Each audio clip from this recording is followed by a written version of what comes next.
வணக்கம். ஆகாஷ்வாணி திருச்சிராப்பள்ளி. மாநில செய்திகள் வாசிப்பவர் சாந்தி ரமேஷ். தலைப்புச் செய்திகள். நாட்டின் இறையாண்மையிலும் தேச மக்களின் பாதுகாப்பிலும் புலனாய்வுத்துறை இன்றியமையா பங்காற்றுவதாக குடியரசுத் தலைவர் திருமதி திரௌபதி முர்மு பெருமிதம் தெரிவித்துள்ளார். வளர்ச்சியடைந்த இந்தியாவிற்கான ஊரக வேலைவாய்ப்பு உறுதி வாழ்வாதார திட்டத்திற்கு 1.5 லட்சம் கோடி ரூபாய் நிதி ஒதுக்கீடு செய்யப்படும் என்று மத்திய வேளாண் அமைச்சர் திரு சிவராஜ் சிங் சௌஹான் அறிவித்துள்ளார். தமிழக மீனவர்களின் தொடர் கைது பிரச்சினைக்கு நிரந்தர தீர்வு காண வலியுறுத்தி முதலமைச்சர் திரு மு.க. ஸ்டாலின் மத்திய அரசுக்கு கடிதம் எழுதியுள்ளார். பள்ளி விடுமுறை நாட்களில் சிறப்பு வகுப்புகளை நடத்தக்கூடாது என்று பள்ளி கல்வித்துறை அமைச்சர் திரு அன்பில் மகேஷ் பொய்யாமொழி அறிவுறுத்தியுள்ளார். இந்தியா இலங்கை மகளிர் அணிகளுக்கு இடையேயான 2வது டுவெண்டி கிரிக்கெட் போட்டி விசாகப்பட்டினத்தில் இன்று நடைபெறுகிறது. இனி விரிவான செய்திகள்.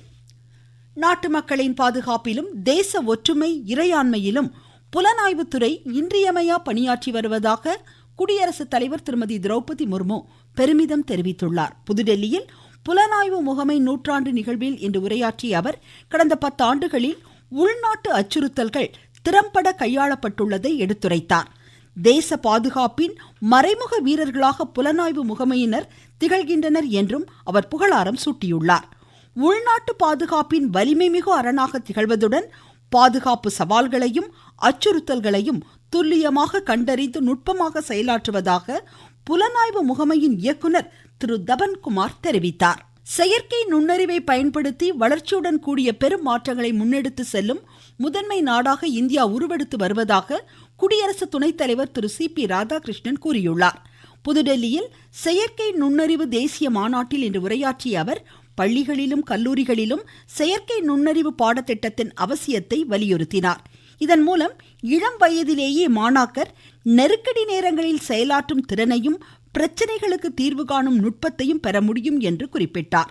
வளர்ச்சியடைந்த பாரதம் சுயசார்பு பாதையில் செயற்கை நுண்ணறிவின் அவசியத்தை திரு சி.பி. ராதாகிருஷ்ணன் எடுத்துரைத்தார். ஸ்ரீஹரிகோட்டா சதீஷ் தவான் விண்வெளி மையத்திலிருந்து LVM-3 MR ராக்கெட்டை அமெரிக்காவின் AST space mobile Bluebird block 2 செயற்கைக்கோளுடன் நாளை காலை மணி 8:54க்கு விண்ணில் செலுத்தப்படுகிறது. இந்த செயற்கைக்கோளை புவியின் தாழ்வான சுற்றுப்பாதையில் LVM-3 நிலைநிறுத்த உள்ளது. வர்த்தக நோக்கிலான இந்த ராக்கெட் இயக்கத்தின் மூலம் விண்ணில் செலுத்தப்படும் மிக பிரம்மாண்டமான வர்த்தக தொலைத்தொடர்பு செயற்கைக்கோளாக இது திகழ்கிறது. அடுத்த தலைமுறைக்கான அகண்ட அலைவரிசை சேவையையும் சிறப்பு வன்பொருள் எதுவும் இன்றி ஸ்மார்ட் போன் செயல்பாட்டை முன்னெடுத்து செல்வதை நோக்கமாக கொண்டு இந்த செயற்கைக்கோள் விண்ணில் ஏவப்படுகிறது. விண்வெளியிலிருந்தே 4G 5G தொலைத்தொடர்பு இணைப்புகள், தொலைபேசி அழைப்புகள், வலைதளம், வீடியோ சேவைகளை வழங்கும் வகையில் இந்த செயற்கைக்கோள் வடிவமைக்கப்பட்டுள்ளது குறிப்பிடத்தக்கது. இதனிடையே ஸ்ரீஹரிகோட்டாவிலிருந்து இந்த செயற்கைக்கோள் ஏவப்பட உள்ளதால் பழவேற்காடு மீனவர்கள் நாளை கடலுக்குள் செல்ல தடை விதிக்கப்பட்டுள்ளது. தேசிய விவசாயிகள் தினம் இன்று கொண்டாடப்படுகிறது. விவசாயிகளின் வாழ்வாதார மேம்பாட்டிற்காக சீரிய பங்காற்றிய முன்னாள் பிரதமர் சௌத்ரி சரண் சிங்கின் பிறந்த தினம் விவசாயிகள் தினமாக இன்று கடைபிடிக்கப்படுகிறது. பிரதமர் திரு நரேந்திர மோடி வெளியிட்டுள்ள சமூக வலைதள பதிவில் தேச கட்டமைப்பிலும் விவசாயிகளின் நல வளத்திற்காகவும் விளிம்பு நிலை மக்களுக்காகவும் செயலாற்றிய சௌத்ரி சரண் சிங்கை நாடு என்றென்னும் நினைவுகூரும் என்று குறிப்பிட்டுள்ளார். மத்திய வேளாண் அமைச்சர் திரு சிவராஜ் சிங் சௌஹான் தமது செய்தியில் சுயசார்பு இந்தியாவை முன்னெடுத்து செல்ல சரண் சிங்கின் கொள்கைகள் பெரிதும் பங்காற்றும் என்று கூறியுள்ளார். வேளாண் பெருங்குடி மக்களுக்கு நல்வாழ்த்துக்களை உரித்தாக்கியுள்ள தமிழக முதலமைச்சர் திரு மு.க. ஸ்டாலின் உழவர்களுக்கான வேளாண் வளர்ச்சி திட்டங்களால் மாநிலம் உற்பத்தியில் தொடர்ந்து சாதனை புரிந்து வருவதாக கூறியுள்ளார். மண்ணுயிர் காப்போம் திட்டத்தின் கீழ் ராணிப்பேட்டை மாவட்டத்தில் நொச்சி வேப்பங்கன்றுகள் 100% மானியத்தில் வழங்கப்படுவதாக திமிரி வேளாண் உதவி இயக்குனர் திரு ராமன் கூறுகிறார். திமிரி வட்டாரத்துல முதலமைச்சரின் மண்ணுயிர் காத்து மண்ணுயிர் திட்டத்துல நொச்சி மற்றும் வேப்பங்கன்றுகள் 100% மானியத்துல வழங்கப்படுகிறது. வேப்பங்கன்றுகள் ஒரு ஏக்கருக்கு வரப்பு மற்றும் வயல் ஓரங்களை நடுறதுக்கு 60 கன்றுகளும், அடநடவு செய்வதற்கு 200 கன்றுகளும் 100% மானியத்துல வழங்கப்படுகிறது. நொச்சி கன்றுகள் ஒரு விவசாயிக்கு அதிகபட்சமாக 10 கன்றுகள் 100% மானியத்துல வழங்கப்படுகிறது. வளர்ச்சியடைந்த இந்தியாவிற்கான ஊரக வேலைவாய்ப்பு உறுதி வாழ்வாதார திட்டத்திற்காக 1.5 லட்சம் கோடி ரூபாய் நிதி ஒதுக்கீட்டிற்கு உத்தேசிக்கப்பட்டுள்ளதாக மத்திய வேளாண் அமைச்சர் திரு சிவராஜ் சிங் சௌஹான் கூறியுள்ளார். 100 நாட்களுக்கு மாறாக 125 நாட்களுக்கு வகை செய்யப்பட்டுள்ள இந்த திட்டம் வேண்டுமென்றே தவறாக சித்தரிக்கப்படுவதாக அவர் குறை கூறியுள்ளார். மகாத்மா காந்தி தேசிய ஊரக வேலை உறுதி திட்டத்தின் மேம்பட்ட திட்டமாக இது முன்னெடுத்து செல்லப்படுவதாகவும் அவர் தெரிவித்தார். நீர் பாதுகாப்பு, ஊரக ஊரக கட்டமைப்பு பணிகள், வாழ்வாதாரம் சார்ந்த நடவடிக்கைகள், பேரிடர் தடுப்பு செயல்பாடுகள், உள்ளூர் மக்களின் பங்களிப்பு போன்றவற்றை நோக்கமாக கொண்டு இந்த திட்டம் நடைமுறைப்படுத்தப்படுகிறது. நீங்கள் கேட்டுக்கொண்டிருப்பது ஆகாஷ்வாணியின் மாநில செய்தி அறிக்கை. ஊரக வளர்ச்சிக்கான புதிய அத்தியாயம். வளர்ச்சி அடைந்த இந்தியாவிற்கான ஊரக வேலைவாய்ப்பு உறுதி மற்றும் வாழ்வாதார சட்டம். இந்த சட்டம் ஆண்டிற்கு 125 நாட்கள் வேலையை உறுதி செய்கிறது. வாரந்தோறும் ஊதியம் வழங்கப்படுவது கட்டாயமாக்கப்பட்டுள்ளது. பணி முடிந்த 15 நாட்களுக்குள் ஊதியம் வழங்குவதை உறுதி செய்வதற்கான சிறப்பு அம்சங்களும் இதில் இடம்பெற்றுள்ளன. கால தாமதமாக ஊதியம் வழங்கப்பட்டால் அதற்கான இழப்பீட்டு தொகைக்கும் இதில் வகை செய்யப்பட்டுள்ளது. வளர்ச்சி அடைந்த இந்தியாவிற்கான பயணத்தில் மோடி அரசு தொடரும் சீர்திருத்த நடவடிக்கைகள். தமிழக மீனவர்களை இலங்கை கடற்படையினர் சிறைப்பிடித்து செல்லும் நீண்டகால பிரச்சினைக்கு நிரந்தர தீர்வு காண முதலமைச்சர் திரு மு.க. ஸ்டாலின் மத்திய அரசை வலியுறுத்தியுள்ளார். மத்திய அமைச்சர் டாக்டர் எஸ். ஜெய்சங்கருக்கு முதலமைச்சர் எழுதிய கடிதத்தில் 12 தமிழக மீனவர்களை இலங்கை கடற்படையினர் இன்று சிறைப்பிடித்திருப்பதை சுட்டிக்காட்டியுள்ளார். மீனவர்களின் தொடர் கைது நடவடிக்கையால் அவர்களது வாழ்வாதாரம் கடுமையாக பாதிக்கப்படுவதாகவும் அவர் சுட்டிக்காட்டினார். எனவே இப்பிரச்சனைக்கு இருதரப்பினரும் ஏற்றுக்கொள்ளும் தீர்வை எட்டும் வகையிலான பேச்சுவார்த்தைகளை விரைவில் கூட்ட தூதரக நடவடிக்கைகள் மேற்கொள்ளவும் முதலமைச்சர் வலியுறுத்தியுள்ளார். தமிழகத்தை சேர்ந்த 248 மீன்பிடி படகுகளும் 62 மீனவர்களும் இலங்கை வசம் உள்ளதாக கூறிய முதலமைச்சர் மீனவர்களையும் மீன்பிடி படகுகளையும் விரைவில் விடுவித்திட தேவையான நடவடிக்கைகள் எடுக்கப்பட வேண்டும் என்று கேட்டுக்கொண்டார். தமிழகம் 11.19% பொருளாதார வளர்ச்சியோடு முன்னோடி மாநிலமாக திகழ்கிறது என்று துணை முதலமைச்சர் திரு உதயநிதி ஸ்டாலின் கூறியுள்ளார்.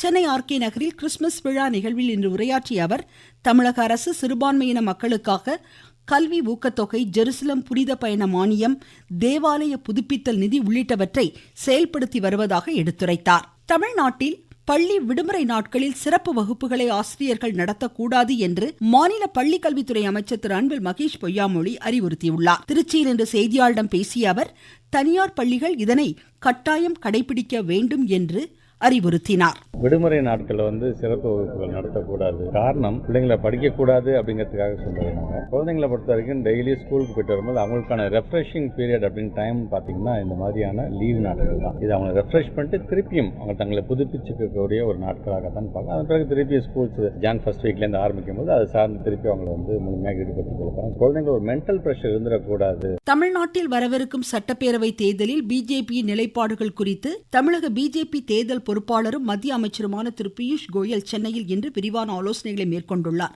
மத்திய இணையமைச்சர் டாக்டர் எல் முருகன் உள்ளிட்ட பிஜேபி நிர்வாகிகள் இந்த கூட்டத்தில் பங்கேற்றுள்ளனர்.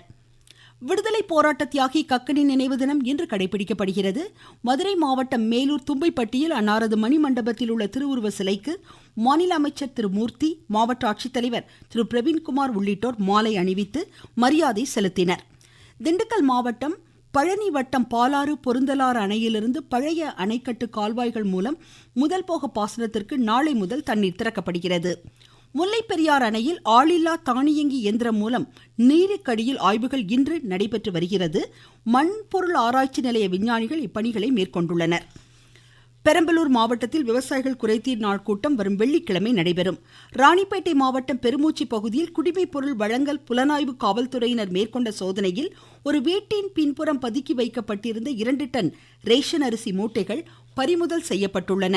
திருநெல்வேலி பொருணை அருங்காட்சியகத்தை பொதுமக்கள் இன்று முதல் பார்வையிட்டு வருகின்றனர். இதுகுறித்து பார்வையாளர் ஒருவர் தெரிவிக்கையில், திருநெல்வேலியில பொருணை அருங்காட்சியகம் தொடங்கியிருக்காங்க. இன்னைக்கு தான் ஃபர்ஸ்ட் ஸ்டார்ட் பண்ணிருக்காங்க. சரி பார்க்க வருவோமே வந்தோம். ரொம்பவும் யூஸ்ஃபுல்லா இருக்கு. பிள்ளைங்களுக்கு ரொம்பவும் பயனுள்ளதா இருக்கும். சிவகலை, ஆதிச்சநல்லூர், பொய்கை இந்த இடத்துல உள்ள பொருட்கள் எல்லாம் கொண்டு வச்சிருக்காங்க. அந்த காலத்துல பயன்படுத்தின இரும்பு வாள், முக்கியமா தங்கம், கோல்டு வச்சிருந்தாங்க. ஒரு சின்ன துகள் போலதான் இருக்கு. அந்த காலத்திலேயே கோல்டு பயன்படுத்தியிருக்காங்க அப்படிங்கிறது ரொம்பவும் ஆச்சரியமான விஷயமா தான் இருக்கு. இந்தியா இலங்கை மகளிர் அணிகளுக்கு இடையேயான 2வது டுவெண்டி கிரிக்கெட் போட்டி விசாகப்பட்டினத்தில் இன்றிரவு 7 மணிக்கு நடைபெறுகிறது. 5 போட்டிகள் கொண்ட இந்த தொடரில் இந்தியா தற்போது 1-0 என்ற கணக்கில் முன்னிலையில் உள்ளது. மீண்டும் தலைப்புச் செய்திகள்.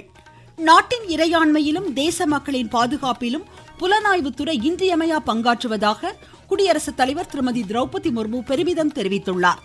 வளர்ச்சியடைந்த இந்தியாவிற்கான ஊரக வேலைவாய்ப்பு உறுதி வாழ்வாதார திட்டத்திற்கு 1.5 லட்சம் கோடி ரூபாய் நிதி ஒதுக்கீடு செய்யப்படும் என்று மத்திய வேளாண் அமைச்சர் திரு சிவராஜ் சிங் சௌஹான் கூறியுள்ளார். தமிழக மீனவர்களின் தொடர் கைது பிரச்சினைக்கு நிரந்தர தீர்வு காண வலியுறுத்தி முதலமைச்சர் திரு மு க ஸ்டாலின் மத்திய அரசுக்கு கடிதம் எழுதியுள்ளார். பள்ளி விடுமுறை நாட்களில் சிறப்பு வகுப்புகளை நடத்தக்கூடாது என்று பள்ளிக்கல்வித்துறை அமைச்சர் திரு அன்பில் மகேஷ் பொய்யாமொழி அறிவுறுத்தினார். இந்தியா இலங்கை மகளிர் அணிகளுக்கிடையேயான 2வது டுவெண்டி கிரிக்கெட் போட்டி விசாகப்பட்டினத்தில் இன்றிரவு நடைபெறுகிறது. இத்துடன் இந்த செய்தி அறிக்கை முடிவடைந்தது.